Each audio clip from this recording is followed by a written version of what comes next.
mathi yasencola apha kule channel ayazi mos Benni McCarthy to Kaizer Chiefs isource reliable Peter Toit uthi uBenni McCarthy uyahamba kwiManchester United ngoJune contract yakhe iyaphela noTen Hag uyahamba source reliable yena uPeter Toit ukopole Ntswempu uclose ne-agent kaBenni McCarthy uRob Moore and no Peter Toit ke say i-veteran legendary journalist umjita ngoqala usokha laduma so yeah isource yakhona isolid thethele away Peter Toit uthi Benni McCarthy uyahamba ki-Manchester United kaphela contract yakhe ngoJune bafethu Kaizer Chiefs khangela head coach and ayinolahla bafethu noba zimthola uBenni mali kuse funeke bekhona iweyenzayo funeke bekhona engathi ayishukumisa kancane nje ifone pha ifonele agent kaBenni buza questions bafethu sinqole ba okay kuse uBenni intona angaza nayo Kaizer Chiefs okanye intona nayo uBenni nisithini Chiefs ngaba grand for yena ayithini simlinka neKaizer Chiefs uBenni McCarthy so iKaizer Chiefs ayina coach bafethu between coaches at the moment Kaizer Chiefs umuntu ayazi Musloway Molefe Ntseki wavaya pa Kaizer Chiefs ngo-October wafika ngo-May as a shock as a shock appointment ngo-May umjita sakhumbula sendleleni ngala day sendiveredwele ngabelieve like say Kaizer Chiefs announce Molefe Ntseki and alaha mfethu because say come on man because say coach busy funa Kaizer Chiefs and then suddenly Molefe Ntseki and it's Molefe Ntseki must be say head of youth Kaizer Chiefs so suddenly head coach Chiefs announce lo way bafethu I think June okanye July after engakhange grand because coach bikade sifuna Ntseki wafika wadlala 13 games watyiwa kwi-game wawina game ezi-4 wathrosha 3 qoba watyiwa 6 games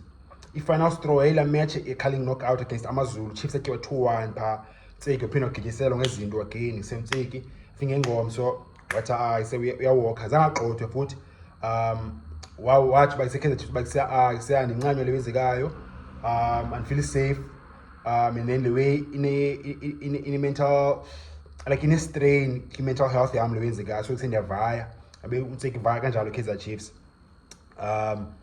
Key Chiefs at the same time siphinde sothusa again aphinde kuse enye head of youth head coach interim coach Cavin Johnson hey mari yakhe so far Cavin Johnson ukhona wafika since October udlale I think 12 matches yena and then now it's like irecord yakhe ko-grand yazi inhloko ngoku but it's like nje ibone amne-draws ezininzi pha plus ne-win plus ne-defeats and then ngoba izowin i-performance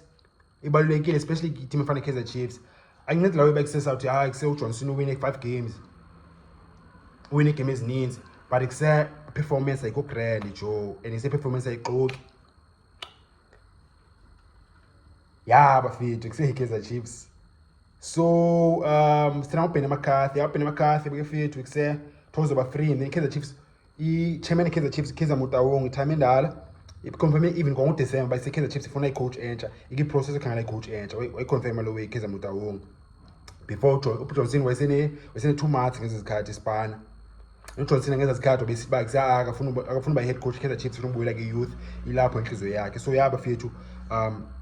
Chiefs try khona i-coaches ezi-5 izifunayo ngike ndayenza i-videos apha kule channel ungajonga nge-timeline le channel ndithetha ngezi-coaches zifuna Kaizer Chiefs but ke kusengoku uBenni McCarthy naye kuse uzongena pha kulathwala ngoba kuseyintoni une-caliber une-pedigree umjita and kuse une-experience ki-DSF Premiership akazi uba iriska ngaso sukukhusha ku-DSF Premiership wawina ne-cup ne-Cape Town City wangela namazulu wakhusha amazulu and then samajulu i-Champions League so so uBenni i-pedigree ne-quality yakhe i-undoubted umjita especially ngoku uzobuya from Manchester United as i-strikers coach Manchester United mosuBenni since ngoJune 2023 or June 2022 Manchester United as i-strikers coach isipana ne-Ten Hag pha so somjita angaza ne-pedigree Ntswempu Kaizer Chiefs ayinolahla bafethu ayinolahla uBenni McCarthy nangu uzoba available so Kaizer Chiefs izoyenza nayo move at least ngoku nama-options ngoku iyanegotiate ezinye coaches noBenni I'm sure izaba ngomnye wazo and then depending on negotiations banjani plus Kaizer Chiefs I believe izaw-announce izaw-announce appointer ne-technical director and iyadingeka i-technical director for sure umuntu uzakwazi usipana noBenni McCarthy okanye noPitso Mosimane if coach, or you be noPitso one be technical director, but I think ngaba ngoPitso technical director. Then you'll be the head coach, okanye whoever be head coach, and then whoever was by technical director. So yeah, Chiefs is bizarre bafethu. The reason why I'm saying that in Basel and Kaizer Chiefs kagaga became a top coach. Nayazi bafethu ba say Chiefs nigi light man, nigi light the grand Chiefs, and Chiefs guy light ile. This TV Premiership is all lighter now, you born. Compete ne Mamelodi Sundowns, compete ne Orlando Pirates, SuperSport United, Cape Town City. Born it's funa low but fit league to say be top quality. Kaizer Chiefs say compete in Champions League, compete in Confederation Cup. Yeah, Orlando Pirates now, Sundowns now. The way not say standard level South African football at the TV Premiership back grand. Bafana Bafana yonke way but fit not accessible product grand. So yeah, Kaizer Chiefs bafethu Benni McCarthy sizobona okanye any top coach, but ngoba kuzabani mathesa ba top coach mara uBenni naye ukhona pha kule list. Ithinize no comments bafethu, ithinize no views, but ngola pha i-comments bafethu.